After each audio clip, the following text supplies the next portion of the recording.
안녕하세요. 뉴스 속날씨 유다현입니다.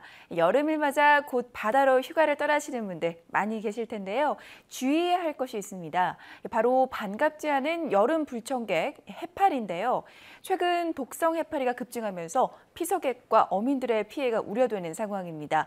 취재 기자와 함께 자세한 내용 알아보도록 하겠습니다. 스튜디오에 YTN 사이언스 신경은 기자 나와 있습니다. 신 기자 안녕하세요. 안녕하세요. 네.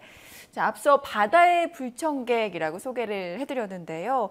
반갑지 않은 이 여름 손님 해파리가 예년보다 한 최대 4배까지 늘어날 것이라는 전망이 나와 있는데 구체적으로 어떤 상황인가요? 네, 우선 이 해파리에 대해서 간단하게 좀 설명을 해드려야 될 것 같습니다. 네. 해파리는 주로 이 4월에서 8월 사이에 무리를 지어 다니면서 플랑크톤을 마구잡이로 먹는 이른바 바다의 무법자로 불리는 생물입니다. 문제는 해파리 떼가 어민들과 해수욕객에게 막대한 피해를 준다는 점인데요. 매년 여름 해수욕장을 찾는 피서객들이 해파리에 쏘이는 사고도 종종 발생하는 데다 해파리가 늘면 어획량이 크게 줄어들고 또 생선의 상품성도 떨어진다고 합니다. 이 매년 해파리로 인한 피해액이 3천억 원이 넘을 정도라고 하는데요. 게다가 더욱 우려스러운 점은 올해는 해파리가 더욱 기승을 부릴 전망이 나오고 있다는 것입니다. 우선 해파리 양이 증가했습니다. 국립수산과학원의 조사 결과 이 독성 해파리인 노무라 입깃 해파리가 지난해 1헥타르당 70여 개체에서 올해는 130여 개체로 2배 이상 많이 관측됐습니다. 수온이 올라가면서 우리 해안에 서식하는 보름달물 해파리가 겨울철에도 살아남아 산란까지 한다는 사실도 올해 처음으로 확인이 됐고요. 이 주로 7월에서 8월에 대량 출현하는 보름달물 해파리 이미 지난 5월부터 나타나기 시작해서 출현 빈도가 점차 높아지고 있다고 합니다. 네. 그래서 일부 또 해역에서는 어민들이 조업도 미루고 해파리 제거 작업을 벌이고 있다고 하는데요. 네. 정부 차원에서 좀 효과적인 해파리 퇴치 작업을 좀 벌여야 되지 않을까라는 생각이 들어요. 어떤가요? 네, 상황이 좀 심각하다 보니까 정부에서 예년보다 조금 더 빨리 이 해파리 피해 대책본부를 마련했습니다. 네. 이 해파리로 인한 피해를 최소화하기 위해서 해파리 출현 정보와 방제 상황을 쉽게 확인할 수 있는 시스템을 마련할 계획이라고 합니다. 잠시 관계자의 설명 들어보실까요?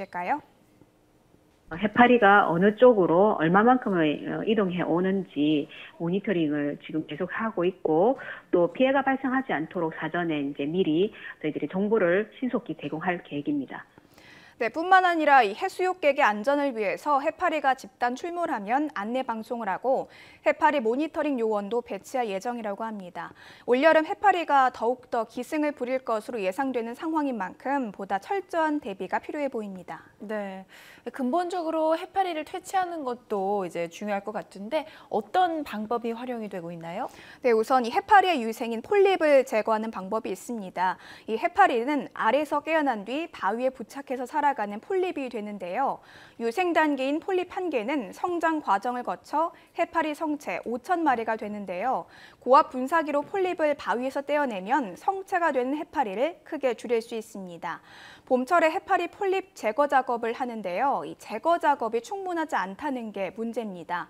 국립수산과학원에 따르면 우리나라 해역 7곳에서 보름달물 해파리가 집중 서식하고 있다고 합니다. 하지만 폴립 제거 작업이 벌어지는 곳은 시화호나 당진 앞바다 등 두세 곳에 불과합니다. 아마도 이 예산 등의 문제 때문으로 추정이 되는데요. 하지만 해파리로 인한 피해가 한 해 수백억 원에 달하는 만큼 폴립 제거 작업을 보다 광범위하게 할 필요가 있다는 지적이 나오고 있습니다. 네. 그 해파리 폴립을 제거하는 것뿐만이 아니라 그 해파리 퇴치 로봇도 개발이 됐잖아요. 네. 어떤 원리로 이렇게 해파리를 제거를 할 수 있게 되는 건가요? 우선 이 정보통신 기술을 기반으로 해서 해파리 퇴치 로봇이 해파리를 직접 찾아가서 제거를 하는 원리인데요. 네. 이 감지 시스템이 통합 방제센터로 해파리의 위치를 전송하면 방제센터에서 로봇에 출동 명령을 내립니다. 그리고 로봇에는 자율주행용 GPS 안테나가 부착돼 있어서 해파리가 있는 곳으로 직접 찾아갈 수 있습니다. 그리고 로봇은 그물망으로 해파리 떼를 빨아들인 뒤 빠른 속도로 회전하는 칼날을 이용해서 해파리를 분쇄합니다. 로봇 세대가 해파리를 제거하는 양이 7톤급 어선 한 대를 대신할 만큼 효과가 뛰어나다고 하는데요. 하지만 풀어야 할 숙제도 있습니다. 수심이 깊은 곳에 있는 해파리는 제거가 어렵고요. 또 파도가 치지 않는 곳에서만 이 로봇을 운영할 수 있다는 점입니다. 해양수산부는 올해 관련 장비를 보다 대형화하고 기술적인 한계를 보완해 해수욕장과 연안 어장에서 로봇 시스템을 시범적으로 운영할 계획이라고 합니다. 이 표면에 있는 해파리만 지금 퇴치를 할 수가 있는데 이렇게 기술적 한계를 보완할 수 있는 방법은 없는 건가요? 최근 한 연구 결과를 좀 주목해 볼 필요가 있는데요. 네. 이 프랑스 연구진이 해파리의 일정한 이동법을 알아냈습니다. 연구 결과 해파리는 밀물 때는 표면 위로 떠오르고 또 썰물 때는 바다 밑으로 내려간다는 사실이 확인됐습니다. 썰물 때 심해로 떠내려갈 위험이 있기 때문에 깊숙이 가라앉아서 조류를 피하고 그렇지 않을 때는 표면 위로 떠올라서 자연스럽게 연안으로 이동했습니다. 힘을 들이지 않을 수영법으로 살아가기에 적합한 연안에 머무를 수 있는 거죠. 네, 이렇게 이 연구 결과를 보면 표면에 있는 해파리만 퇴치할 수 있는 현재 국내 해파리 퇴치 로봇을 한 개를 좀 보완할 수 있는 방안으로도 적용될 수 있을 것으로 보입니다. 네, 앞으로 기술적 한계가 좀 보완되는 방향으로 연구가 더 진행되기를 바라봅니다. 해파리를 퇴치하는 것도 중요하지만 더 나아가서 원료를 활용하게 된다면 일석이조가 아닐 것 같다는 생각이 드는데요. 어떤 대안은 없나요? 네, 최근에 국립수산과학원에서 이 노무라 입깃 해파리의 독성을 완전하게 제거하는 염장 가공법을 개발했습니다. 또 식용 근거와 영양학적 자료, 또 안전성 자료가 확보되고 가공 방법까지 개발돼 식약처가 식품 원료로까지 승인했습니다. 이렇게 새로운 식품 원료로 인정받으면서 가공과 유통, 판매까지 가능해졌는데요. 국립수산과학원은 염장 해파리를 이용한 파스타, 양갱, 그리고 해물 볶음 등의 요리까지 개발했다고 합니다. 한마디로 이 발상의 전환으로 골칫거리로만 여겨졌던 노무라 입깃 해파리가 수산 자원으로 탈바꿈한 거죠. 더불어서 식품뿐 아니라 화장품까지 다양한 분야에서 활용될 수 있는 방법이 연구되고 있어서 앞으로 더 쓰임이 많을 것으로 전망되고 있습니다. 네. 이번에는 또 해파리 사고에 대해서 한번 짚어봐야 될 것 같은데요. 해마다 해파리에 쏘이는 사고를 당하는 피서객들도 좀 늘고 있잖아요. 해파리에 쏘이면 먼저 어떤 증상이 나타나고 또 해파리에 쏘였을 때 어떻게 대응을 하면 좋을지도 알려주시죠. 네, 여러 해파리 가운데서도 저희가 앞서 좀 소개해드렸던 이 노무라 입깃 해파리가 좀 대표적인 독성 해파리로 또 주의를 해야 할 종이 아닌가 싶은데요. 이 노무라 입깃 해파리는 지난 2012년이었죠. 인천 을왕리 해수욕장에서 8살 여아를 숨지게 할 정도로 강한 독성이 있는 해파리입니다. 해파리에 쏘이게 되면 심한 통증과 더불어 채찍무학의 홍반이 나타날 수 있는데요. 더욱 심한 경우에는 호흡 곤란과 어지럼증, 메스꺼움, 구토, 근육 경련과 가슴 통증, 또 쇼크 증상이 나타날 수 있습니다. 우선 해파리와 접촉하지 않는 게 제일 좋은 예방법인데요.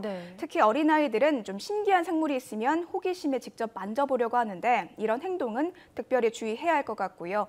또 해파리가 해변에 떠내려왔을 때 죽었다고 생각하고 맨발로 건드리는 경우가 많습니다.